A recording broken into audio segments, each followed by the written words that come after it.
O'sha qalbi qaynoq yosh ijodkorlarimizni davraga chorlasak ham. Marhamat. Ular ko'pgina tanlovlarda, xalqaro tanlovlarda g'oliblikni qo'lga kiritishgan. Hozir esa Omon sahnasini ham go'zal ijrolari bilan to'ldirish maqsadida kelishgan.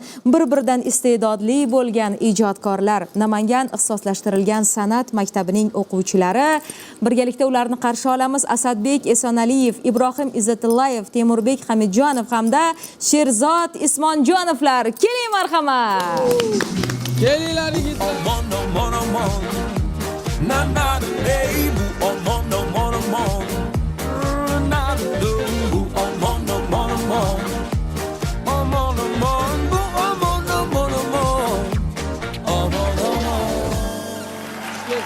Assalomu alaykum yigitlar. Yaxshimisizlar? Charchamayapsizlarmi? Rahmat. Qani marhamat, o'tiringlar. Keling marhamat. Bu do'stimizni o'tiradigan stullari o'zlari bilan ekan. Gacha. Qo'l keladi. Mazza Ha, mazza bo'lsa, kimgadir o'rindiq yetmay qolsa, darrov ukajonimiz o'zlarining o'rindiqlari bilan o'tirib olgan. Cholg'u asbobi ham bu. Ha, shunaqa. Nima nima? Kajol. Qanaqa? Kajol. Kajol. Nima balo? Ana indiskiy hindcha kinodagi kajolmi? Shunaqami? To'g'ri aytayapman. Nimaga aynan hindcha kinolarni eslab turasiz? Kajol deyapti. Kajolmi? Kajol. Voy, Avroriga. Agriba xata zaramotga piyari kartaxi, tumsi. Hammani yuragidan urgan ekan-a. Hayi. Xush kelibsizlar. Temurbek boshlang.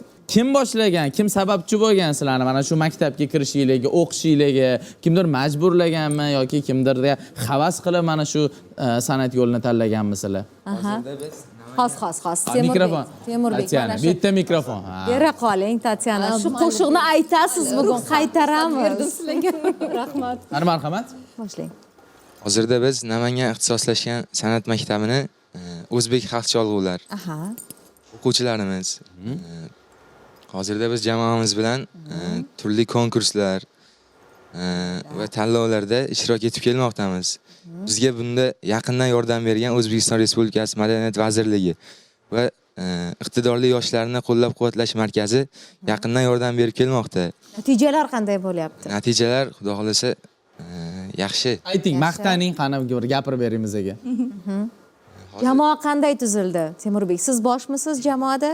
Jamoada Asad. o'zim boshman. Bolalarni o'zim. Asadbek. Asadbek. Asadbek, uzr. Hozirda yaxshi natijalar. Xudo xolasa yana ishtirok etib kelmoqdamiz. Xudo xolasa yaxshi bo'ladi. Yoshingiz nechida? 16 yoshdamiz. 16. Teng hammangiz yoshingiz. Hali pasport olmaganmisiz? Olgansiz. Hozirgi paytda juda ham xursand bo'lyapmiz. Shu internet tarmoqlarida ham o'zimiz yoshlarimiz dunyo ko'radigan darajada o'sha cholg'u nimalarga qiziqyapti. Siymasini hozir yoshlarni ko'rib, men ham xursand bo'lyapman, qarang. Ham jonli hamma narsani jonli ijro qilishadi, xullas havasni keltiradigan darajada. Albatta. Menimcha shahrimizga, poytaxtga ma'lum bir tanlovda ishtirok etish uchun keldingiz, a? Buni natijalari qanday bo'ldi? Qaysi bosqichdasiz? Buni natijalari endi To'xtang Asadbek. Bo'l, mikrofon berdi deb gapirma. Mana sheringlar gapirsin, qani gapiring. Ya mikrofonlar bor o'zlari. Qani? Navro'z sadolari degan tanlovda ishtirok etdik orkestrimiz bilan. Bunyodkor yoshlar akademik orkestri. Balandroq gapiring. Bunyodkor yoshlar akademik orkestri bilan mana Navro'z sadolari tanlovda ishtirok etdik. Endi xudo xolasa birinchi o'rinlarni olamiz. Natija endi chiqadi. Endi chiqadi. Bugun chiqadi. Birgalikda nishonli ekanmiz. Albatta. Birinchi o'rinni olish nasib qilsin. Ustozlar haqida aytib o'tsangiz, repertuarni kim tanlab beradi? Qo'shiqlarni saralash bo'yicha kim sizga tavsiyalar beradi? Bu haqda ham gapirmagan yigitlarimiz aytib bersin, qani? Gapirma deb keldinglarmi? Kamtarinda, mehmonlarimiz juda ham kamtarin, menga o'xshab. Qiziqtiryapti-da, hammasi siz haqingizda bersangiz va albatta ilk marta sahnaga chiqqaningiz eslaysizmi? Aytib bering. Bu qo'shiqlarimiz hammasini shu o'zimiz jamoamiz bilan kelishib, shu yoqqanini tanlab, ishlab, video olib, Instagram joylaymiz. O'zimiz o'shalarni o'zimiz tanlaymiz qo'shiqlarni. Ustozlar qanday maslahat berishadi? Ustozlar shu xalqqa yoqadigan bo'lsin deyishadi. Asadbek? Ustozlar birinchi ustozlardan maslahat olamiz. Avvalo birinchi ustozlardan maslahat olib, keyin unga qanaqa instrument qo'shilish, mana shunaqalarni avval so'rab olamiz ustozlardan. Qaysi ustozlarni e'tirof etamiz? Kimlarga rahmat aytamiz hozir? Hozir o'sha Namangan san'at kollejida spes o'qituvchim Sarvarbek Xolmirzayev. Domladan ham birinchi o'rinda maslahat olamiz. Keyin orkestr darsidan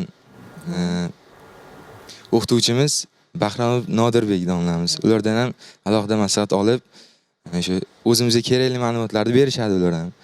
Shu ma'lumotlar hisobga olganda, keyin o'zimizdan ham kelib chiqib, gitara, doira, hozir Kajon va rubobda. Tajyonmi u? Kajon. Kajon. Tajyon. Ha, yo'llasi yo'q ekan. Oxirigacha aytishni o'rganamiz. Amallab o'rganib olsam, men ham chalishga harakat qilaman. Qiziq, juda ham qiziq asbobda, shuning uchun.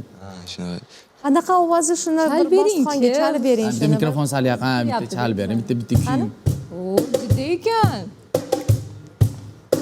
Zo'r. Tatyana sizni qadam bosish sizga o'xshar ekan. Men yurak urishma debman. Yuraklar sekin uradi, mayin uradi. Qoyil qolganim, qarang, doira bilan rubob milliy. Aha. Men bu gitara bilan endi men bu ham baribir sharqona bo'lsa kerak deb o'ylayman. Buni sababi nimada? Yo shunaqa bir asar bormi? O'zimizning milliy cholg'ularimiz bilan Uyg'unlashtirilgan demoqchilar. Bu ham o'zimizdan kelib chiqqan fikr. Mana shu chet el asboblaridan shu o'zbek milliy asboblarini birgalikda qilgan holda uyg'unlashtirganmiz. Shu qo'shig'i bilan. Qo'shig'i bilan uyg'unlashtirib hozir shu Instagram, Telegram, YouTube platformalarga joylab boryapmiz. Eng muhimi, hali yuragingizda shu qadar bir o'sha olovlangan ruhiyat borki, muhimi buni to'xtatmasdan davom ettirib ustozlarni ishonchini oqlab, ota-onangiz, yaqinlarni o'sha yuzini yorug' qilish maqsadida sizga ulkan muvaffaqiyatlar tilaymiz, zafarlar tilaymiz. Bu yo'lda aslo charchamang deymiz. Endi Omonomonni muxlislari ular bekorga kelishmagan, qani bir mahoratlardan bahramand bo'laylikchi degan qabilida hozir qarab turishibdi. Omonamonni sahnasi ham sizlarga muntazir. Qani o'sha yondiradigan jonli ijrolardan bitta hissaga mikrofonni o'zingiz bilan olib olasiz.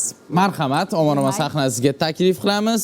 Bizning tomoshabinlarimiz faqatgina gapga ishonishmaydi. Amalda ham isbotlash kerak, hayron qoldirish kerak.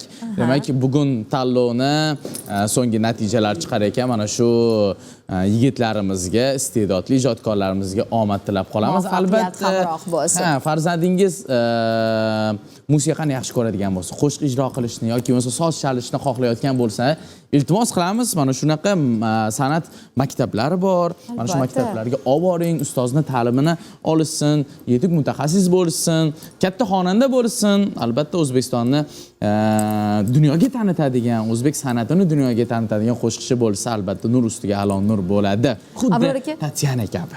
Rahmat bo'lsin. Juda chiroyli ijrolar bor Tatyana. Abror aka, siz ham birorta soz chalishga qiziqamisiz? Qiziq harakat qilib ko'rganman. Rubob chalishga o'sha maktablarda. Ikkita kuylarni bilaman. Endi doirani baribir Chalib o'rganib qo'yganmiz. endi professional bo'lmasa ham chalaman. Yaxshi. Har bir inson albatta tabiatdan berilgan iste'dodni ustida ishlasa va shu Sizam chalasizmi nimada? ommaga chiqarsa bu eng katta baxt. Siz ham xonandasiz. Nimada chalishni bilasizmi? Hamma fortepiano chalaman. Bu oston. Ana shunaqa. Va albatta Yarashadi. yana shuni aytib o'tishimiz kerak. Mana shu iqtidorli yoshlarimiz kabi juda ham ko'plab hozir bizni yosh iste'dodlar kuzatib turgan bo'lishi mumkin. Farzandlarimiz qayerda o'zlarini namoyon qilishadi, qayerda iste'dodlarini ko'rsatishlari mumkin deya savol bilan qarab turishgan bo'lsa, ularga aytib o'tamiz, yurtimizda barcha imkoniyatlar bor. Madaniyat vazirligi qoshidagi iqtidorli yoshlarni qo'llab-quvvatlash markazi bor. Mana shu markazga murojaat qilsangiz, xuddi mana shunday yoshlarimizni xalqimizga tanitib berishda albatta o'zlarining hissalarini qo'shishadi. Bunga esa Omonamon dasturi ko'makchi. Demak, yoshlarimizdan ajoyib chiqishni birgalikda qarshi olamiz. Jonli ijro. Marhamat Asadbek.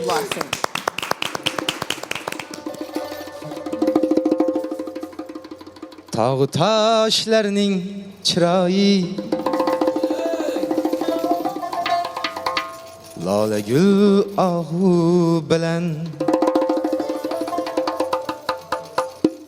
asta ko'nglimning quvonchi ulkaman obro' bilan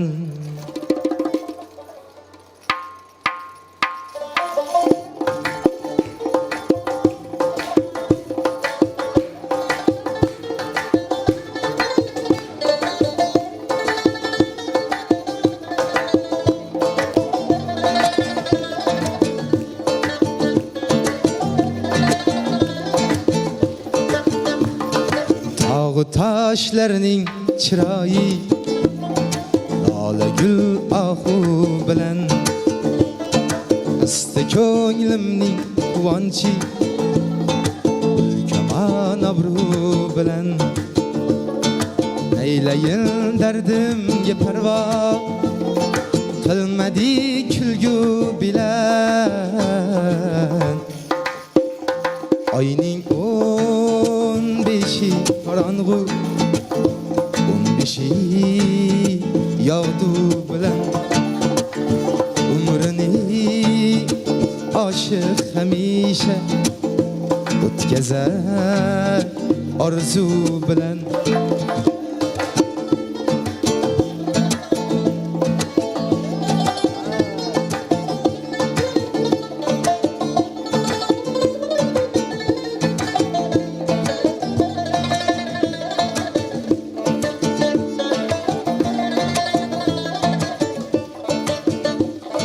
dardi hicron ezdi bag'rim naylayin shamu sabah shul ekan sevgan sevishgan qismati jabru jafo qanchalar yozsam yurak ham ila arz bo'lmas ado zahmati ichda erursan zahmati shirdur davo chunki og'uning shifosi deydilar og'u bilan oyning 15 qorong'u 15 yog'du bilan umrini oshiq hamisha o'tkazar orzu bilan o'tkazar orzu bilan o'tkazar orzu bilan Ofarin! Rahmat yigitlarimizga, ustozlariga, ota-onalariga alangali salom, ularga ham minnatdorchiligimizni izhor qilamiz. Rahmat kattakon. Albatta Asadbek, Ibrohim, Temurbek, Sherzod hamisha yaratganni o'zi o'z panohida asrasin. Ijodingizga barkamollik tilaymiz. Omon-omon muxlislari hozir sizni yaxshi ko'rib qolishdi. Xalqimiz yaxshi ko'rsin.